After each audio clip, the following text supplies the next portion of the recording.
जिज्ञासा ये है कि कैसे पता चलेगा कि हम शिव के से हो रहे हैं। लक्षण बता देते हैं, लक्षण बताते हैं। इसका एक उदाहरण है, उस समय मां नीलमानंद जी शरीर में थी और साहब का तबादला रांची शहर में ही था। उस समय 2003 की घटना है, शुरू की 2003 की। एक गुरु बहन आई और उन्होंने मां नीलमानंद जी को कहा, मैं उनके पास बैठी थी, उस गुरु बहन ने मां नीलमानंद जी से कहा कि मेरे बेटे को लगता है दीदी कि कुछ हो गया है।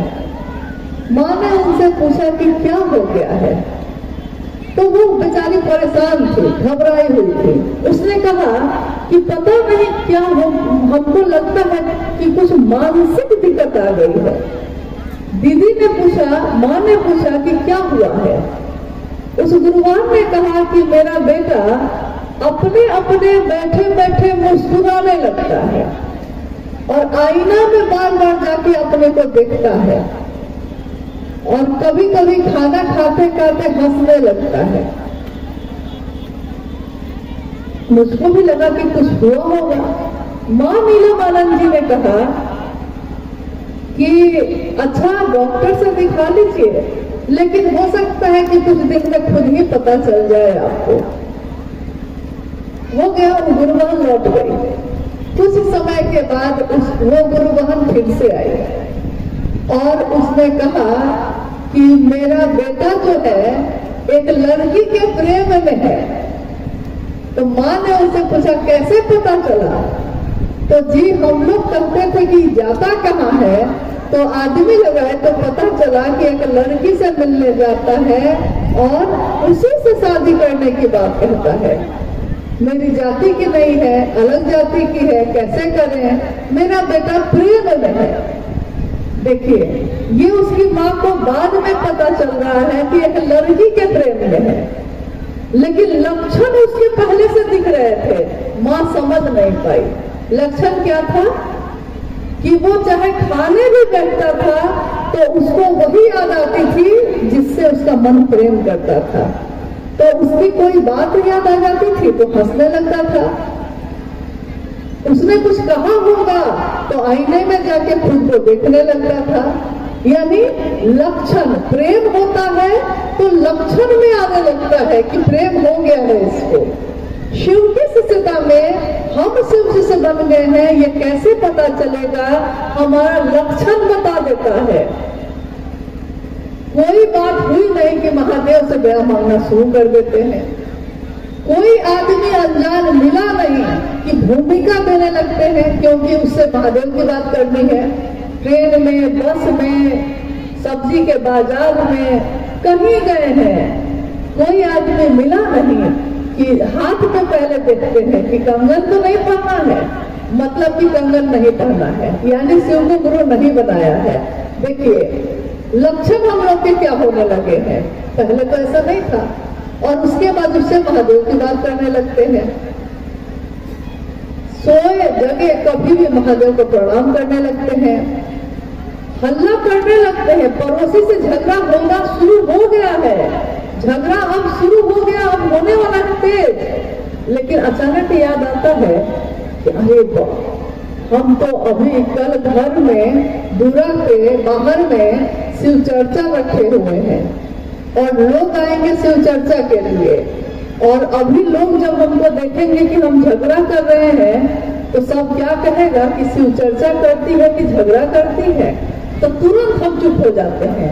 गुस्सा है, चुप हो जाते हैं ये सोचकर कि मेरे गुरु पर उंगली न उठ जाए।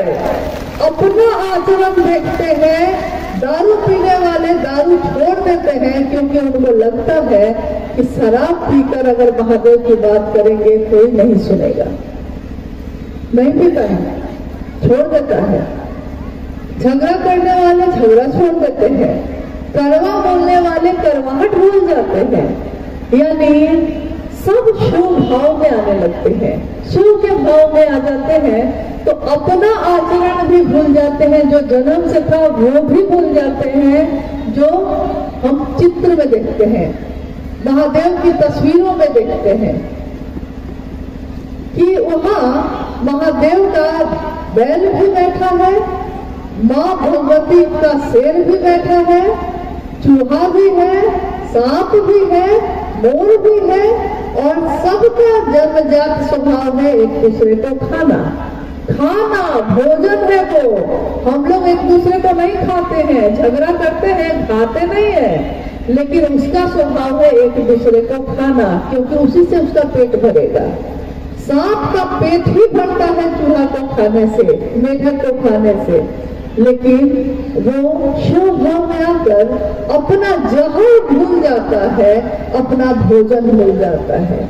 शेर का काम ही है, उसकी भूख ही मिटती है, मांस नहीं खाएगा तो जिएगा नहीं, लेकिन भूल जाता है महादेव के बसहा के साथ प्रेम से, समभाव से बैठा है। यानी महादेव की संगत हमारा मन करता है तो हमारे आचरण, हमारे लक्षण सब बदल जाते हैं, और लक्षण बताते हैं कि ये शिव के प्रेम में है, शिव की शिष्यता में है। शिव की शिष्यता जागरण है, क्रांति नहीं। क्रांति का अर्थ होता है कि कोई एक चीज है, उसको बदल के दूसरी चीज को ले आए हैं, लेकिन जागरण का अर्थ होता है कि जो आपके अंदर है, सोया हुआ है, वो जग गया है, वो सजग हो गया है, देखने लगा है अपने आप को, अपनी यात्रा को, अपने जीवन को, अपने मन को। तो शिव की शिष्यता में शिव से हम कैसे होंगे, हमारे लक्षण बताने लगते हैं। बैठ जाइए, जिनको जहां जगह मिल रहा है बैठ जाइए, लेकिन अभी भी काम बहुत बाकी है।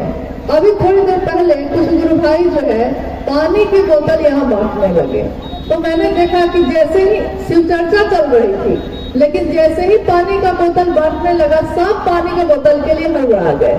तो मुझको लगा कि अभी 2 दिन का उपवास करके सब कोई उठा होगा। उस दिन 2 दिन का उपवास कैसे किया था? उनको भोजन भी नहीं किया था, पानी भी नहीं पिया था, और अभी 4 घंटा पानी नहीं मिलेगा तो क्या दिक्कत है? कोई दिक्कत नहीं, लेकिन मन तुरंत भागता है। मन की यही आदत है। आप जा रहे हैं महादेव के तरफ और पानी का बोतल आया है तो ध्यान चला गया पानी के बोतल पे। मन ऐसे ही भटकता है, इतना ही चंचल है। सोचिए, इतने चंचल मन को शिव की तरफ बांध कर ले चलना सामान्य बात नहीं है, साधारण बात नहीं है,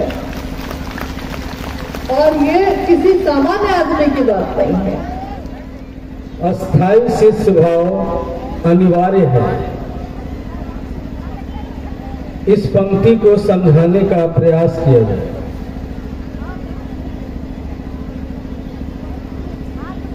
ये पंक्ति है शिष्यानुभूति की, जो मैंने अभी बताया कि 1990 के दशक में जब साहब पटना में रहा करते थे, उस समय उन्होंने अपनी अनुभूति को, शिव के लिए जो अनुभूति थी, उसको कागज के पन्नों पर लिखा था,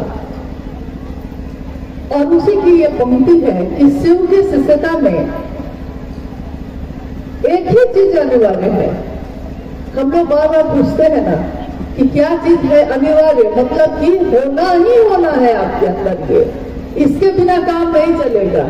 अस्थायी शिष्य भाव, अस्थायी शिष्य भाव यानी कि शिव भाव में डूब जाना, और शिव भाव में जो डूब जाएगा वो जगत के भाव से हट जाएगा।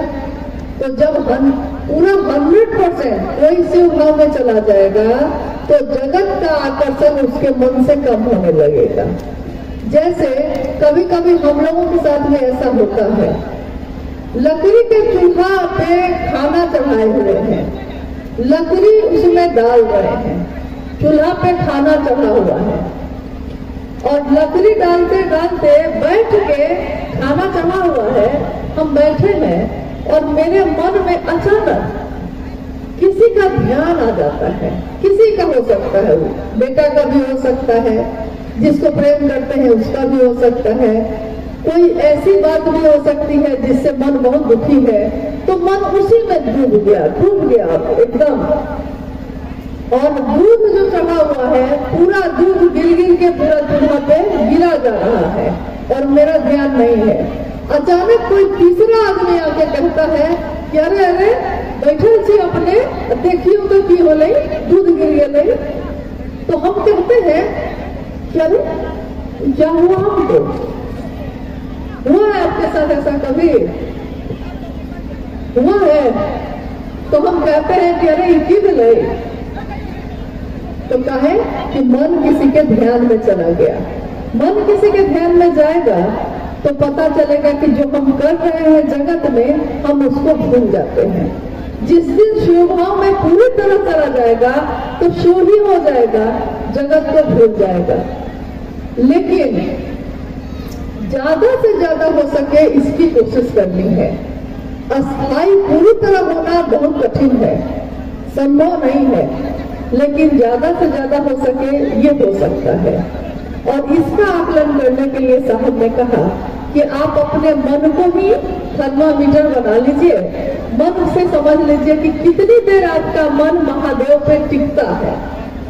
अगर दिन में 1 घंटा 5 मिनट 2 मिनट भी टिकता है और सब मिला के अगर 4-5 घंटा भी पूरे 24 घंटे में अगर इतना भी आपका मन शिव भाव में रहता है तो ठीक है, कोई दिक्कत नहीं है। क्योंकि जगत में रहना है, जगत की चीज को भी देखना होगा और महादेव के ध्यान में भी रहना होगा। तो अनिवार्य एक ही चीज है, अस्थाई शिष्य भाव, लेकिन ये गुरु की दया से ही होगा। शिव की शिष्यता गुरु की दया के आश्रय में ही अंकुरित, पल्लवित और पुष्पित होती है।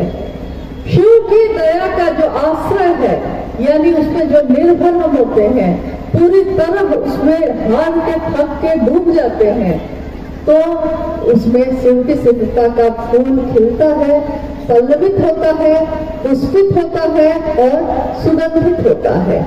लेकिन गुरु की दया के आश्रय में जाना बहुत कठिन है, हम निर्भर नहीं हो पाते।